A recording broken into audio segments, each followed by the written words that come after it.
Tonight on CTV News, homegrown hockey talent heading south. New American college rules hitting Canadian teams. For us, our strength's going to be our depth. Oilers on the ice. Some new faces in the first official skates since the Stanley Cup final. And he's always been that annoying guy on the other side, so nice to have him on our side. And harvest season in Alberta, how farmers are faring.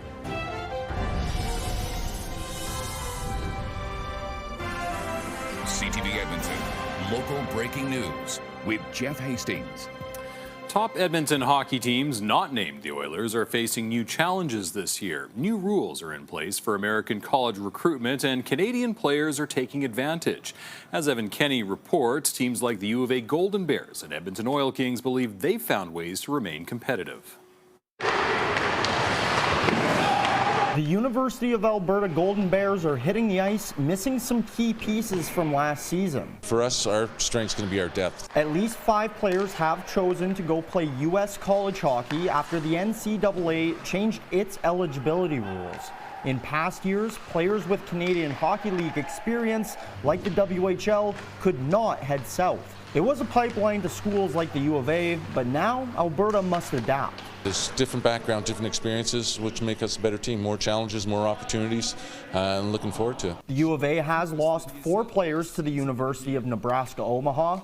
Their coach has ties to Edmonton and says he knows how many quality players develop in the area. You got to be kind of constantly changing with the times and finding ways to be innovative and keep helping your program get better. The new rules are affecting recruiting, forcing Canadian universities to look elsewhere. We've got a player from Russia, a player from Ukraine. We got a couple NCAA guys in the East Coast League. MacEwan University is in the same situation. We usually recruited a lot of, CHL players, Western Hockey League players.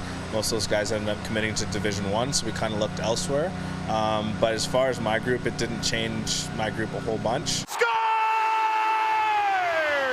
Some players are leaving junior hockey early to go to school. 4 players from last year's Edmonton Oil Kings are going to play in the States, and next year, at least 3 players are already committed to leaving. The Oil Kings say while they're losing some players, this is opening a door for a new group who normally wouldn't come to Edmonton. That influx of American player that is, primarily the younger guys coming into the league, they really want to come to the Western League right now. And I think our group did a great job of reaping the benefits and getting some of those guys to commit to come play here. U of A will try to reap the benefits of the players they have. The Golden Bears kick off the regular season October 3rd. Evan Kenny, CTV News, Edmonton. The Oilers jumped on the ice during the second day of training camp. Captain Connor McDavid was skating on the line with 2 new players, including a former Calgary Flame. Obviously, he's the best player in the league, so to be able to, be on the same team as him is special. And I'm just going out there during this camp and just trying to play my game, play hard, try to read off him. Hopefully he teaches me a thing or two. Somebody I grew up playing against, honestly. We grew up around the same area. Never played with him, always against him, and he's always been that annoying guy on the other side. So nice to have him on our side. But he's a lot more than that. He's a great player. Andrew Mangiapane says he was hoping to get the opportunity to play with McDavid when he signed in Edmonton. He spent last season in Washington after 7 seasons in Calgary. The pair were playing with winger David Tomasic. This will be the 29-year-old's first NHL season after playing 4 years in Europe. Goaltender Stuart Skinner lost some weight over the summer. He says he feels lighter and won't need new equipment. He may need some new suits, though. I might have to, actually. I put on a pair of suits. It's funny you say that. I put on a pair of pants, and I was like, I lost some waist size, so I might have to spend some money here. Oilers training camp continues tomorrow. The team's 8-game preseason schedule begins Sunday with split squad games against the Calgary Flames. A former UCP MLA says plans are moving forward to revive the Progressive Conservative Party in Alberta despite pushback from the UCP government. You can't just steal the name of an existing party and then try to use their reputation to further your own. I mean, the Progressive Conservatives are a legacy party name for our party, and we will fight to protect it. Certainly, that's because they see us as a threat. Peter Guthrie says the province issued a second cease and desist letter after the Alberta Party formally filed to change its name to the Alberta Progressive Conservative Party last month. Speaking on Alberta Primetime, Guthrie says despite the Premier's protests, there's solid legal ground for the name change, and it's Elections Alberta that will make the final decision. Elections Alberta, they are the authority on elections law. So we're going to defer to them and to their judgment. The UCP will not be making the determination here, although they may try to influence the decision. Guthrie says it could take up to 60 days for Elections Alberta to make its decision. He's hoping to be in the legislature as a PC MLA when the sitting begins in late October. The United Conservative Party says it legally owns the PC Alberta name, logo, and history and will continue to defend its legacy. A provincial regulation banning the practice of police carding has ended. The Police Street Checks and Carding Amendment Act went into effect in June 2021, outlining regulations for street checks. In a letter sent to the Edmonton Police Commission, the Alberta government says it decided to let the regulation expire June 30th after an internal review. It says the decision was based on information from police services who say officers rely on other existing legal authorities instead of the regulation. The province is planning to add citizenship status and health information to driver's licenses and ID cards. A Beaumont RCMP officer has been cleared in the death of a woman during a police pursuit last year. In February 2024, officers attempted to stop a wanted man in a U-Haul by using a spike strip. A woman not involved in the chase hit that strip with her car. Police say Cassandra Gardner got out to see what happened, and the U-Haul struck and killed her. The Alberta Serious Incident Response Team says an officer laid down the strip believing a large vehicle was headed toward him. ACERT says its use was reasonable as the suspect's vehicle had already rammed 2 police cruisers and was seen driving dangerously. ACERT also concluded a file involving Edmonton police in July 2021. At the time, tactical officers were dispatched for reports of a man shooting or slashing tires in the parking lot of a hotel in South Edmonton. Police say the man removed a gun from his waistband and told the 4 responding officers to drop their weapons. 3 officers fired at the man, killing him. The gun was later identified as an airsoft pistol. ACERT concluded the officers were required to use force because the man was believed to have a gun and possibly a knife.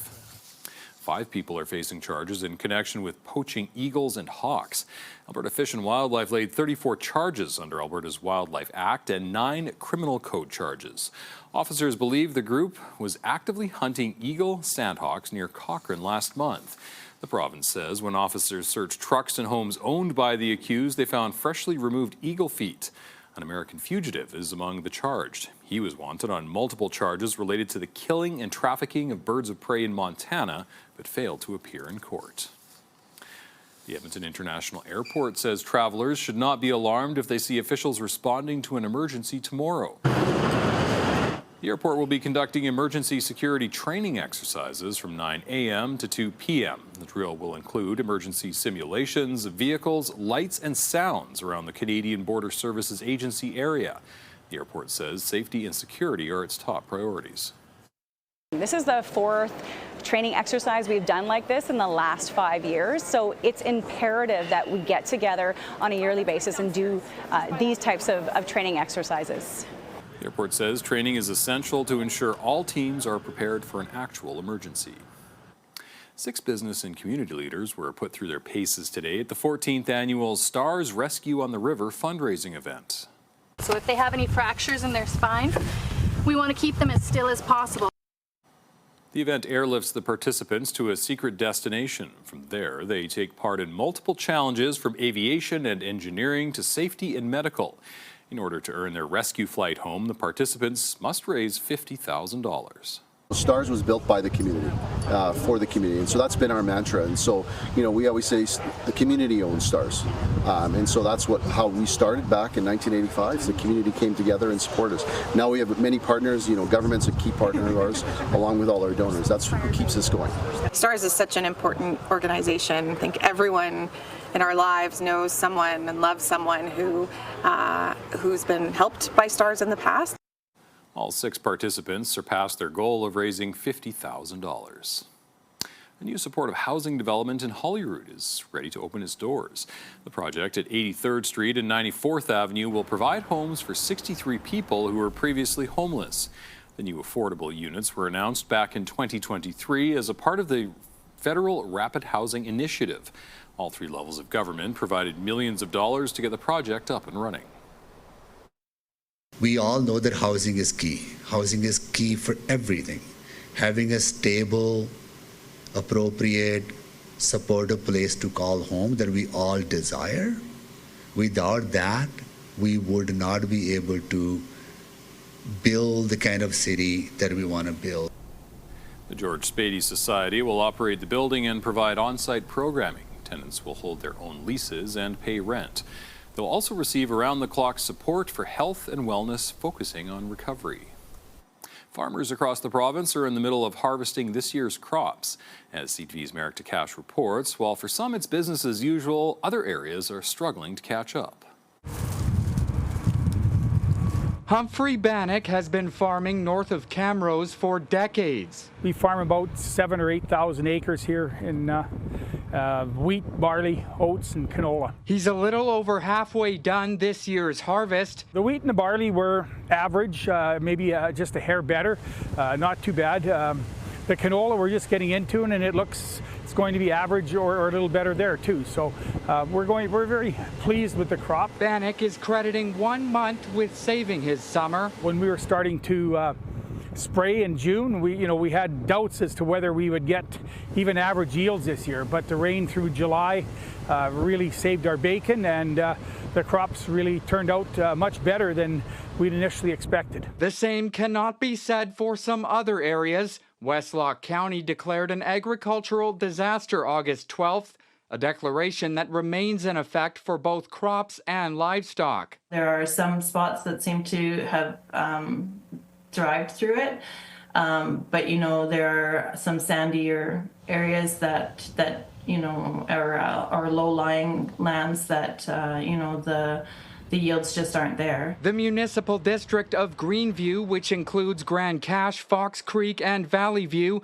is still experiencing an agricultural disaster, but only for livestock. You'll notice that when you're going through the field, you'll get to where it seems like a great crop, and then all of a sudden you just come in and it's like, wow, there's not much here. Back at the Bannock farm, despite a decent harvest, prices and therefore profits will be down for all crops this year. Our wheat is going to be $1 a bushel, or that turns out to $60 an acre less than it did last year. Bannock says most farmers will have to scale back on land and equipment purchases until prices go back up. Merrick Takash, CTV News, Edmonton. Josh, not much rain around at the moment to interrupt the farmers. No, there's a little cold front that's going to go through. We've got some thunderstorms in parts of western Alberta here late this afternoon, and maybe a shower in and around Edmonton overnight tonight. We'll show you that on Futurecast in a second. There is Action Furnace, River Valley Sky Camp. Sorry, I'm getting a little distracted there. 20 degrees, your current temperature in Edmonton. That is as of 4 p.m. 23 will likely end up as the daytime high, 17 the average high. So 6 degrees warmer than average for the high and the low today. 24 this afternoon in Fort McMurray, 20 in Grand Prairie, and 21 in Red Deer. There's the thunderstorms off into western sections. This little cold front's going to continue to move off to the east and northeast through this evening and overnight tonight. I think we'll lose the lightning as it comes off the foothills. But maybe a little sprinkle of showers around the Edmonton area or just off to the north through the late evening hours and then off to the east and southeast through the early morning hours of tomorrow. You can see skies are clearing for most of the day tomorrow across the province, and so it will be another sunny day by tomorrow afternoon here in the Edmonton area. It looks like maybe a bit more cloud cover late Saturday, but even Saturday looks dry. Sunday late in the day, chance of some scattered showers. And Sunday will be the start of a cool down. Here was today. There's tomorrow, pretty similar. Temperatures tomorrow should be about 24 or 25. We'll get into the mid to upper 20s for Saturday, maybe even low 30s there across parts of southeastern Alberta. I've got 28 in the forecast for Saturday here in Edmonton. You can see here's some cooler air starting to punch in late Sunday as we get back into the low 20s for the start of next week and mid to upper teens by the end of next week. Look at these temperatures tomorrow morning, 8 degrees in Fort McMurray, 12, 10 for Cold Lake, Lloydminster, 10 degrees here in Edmonton. there is a chance of some patchy frost, especially in low-lying areas in through northwestern Alberta. Lows in Grand Prairie and Peace River, though, should be around +1. You'll bounce back to 22, 23-ish for daytime highs tomorrow. Similar temperatures with some sunshine across the northeast. Fog patches tomorrow morning in Lloydminster. That'll clear off in the afternoon. You get to about 22 in Jasper, and 24 with mainly sunny skies in Red Deer. So mid-20s tomorrow. A little bit of cloud cover in the morning, but sunshine for most of the day. Wind should be light. Sunshine on Saturday with a bit of cloud cover late in the day. About 28 for a daytime high. Sunday, that chance of a scattered shower comes late afternoon, early evening, if at all. About 22 on Sunday, and then highs near 20 for Monday, Tuesday. Look at the long-range forecast. Temperatures still around 21, 22 Wednesday, but by Thursday, Friday, mid to high teens, and that probably lasts right through next weekend and right through to the end of September. So you have temperatures this Saturday 10 to maybe 15 degrees warmer than they will be next Saturday. And the warm spell continues here for 2 more days, Friday, Saturday, but there is a gradual cool down that will settle in next week, and by the end of next week, looks like we're back close to average. Thanks, Josh. Edmontonians are being asked to save their extra garden produce this fall. AMA is collecting homegrown vegetables for the food bank. Marian Valdez-Carletti reports. A bountiful harvest can benefit your taste buds and also people using Edmonton's food bank. This allows us to make sure that we have that combination of fresh, frozen, and packaged goods. Similar to like anybody going to the grocery store, that's what they usually pick up. Earlier this spring, the Alberta Motor Association gave about 500 members seeds to grow vegetables in their gardens. Months later, it's now collecting all that produce grown in backyards and on balconies. We're hoping to raise 50,000 pounds of food, and we're hoping somewhere around 500 pounds of vegetables this year. The AMA says many people can't donate money or non-perishable food items because they're struggling themselves. We wanted to be able to give them something that is cost effective for them, something that they can do, and that they're still feeling like they're giving back to their community. All this different kinds of people, from professionals to housewives to seniors to just maybe regular people that just say, hey, I can grow something on my balcony. Elena Dallin is one of those donors. She likes to grow tomatoes in her garden and found herself with more than what she needed. And our plant is still actually loaded with tomatoes so I suspect we'll probably be donating more this year even. While canned goods and pasta are great options to donate, nothing beats fresh vegetables grown with love. It feels really good to know that families and people who may be unable to afford food will be able to enjoy some fresh produce from a garden. The AMA has its own produce garden and has already harvested more than 100 kilograms of vegetables to donate. Miriam Valdez-Carletti, CTV News, Edmonton. A University of Alberta spin-off company is hoping NASA will take its recycling system to the moon. Flakes or filaments to create any structure. NASA recently launched a competition to find a solution to space waste. Edmonton-based Waste Parrot was selected along with 17 others to enter the final phase of the contest. The chosen company will have their design on board the Artemis II space rocket when it heads to the moon next year.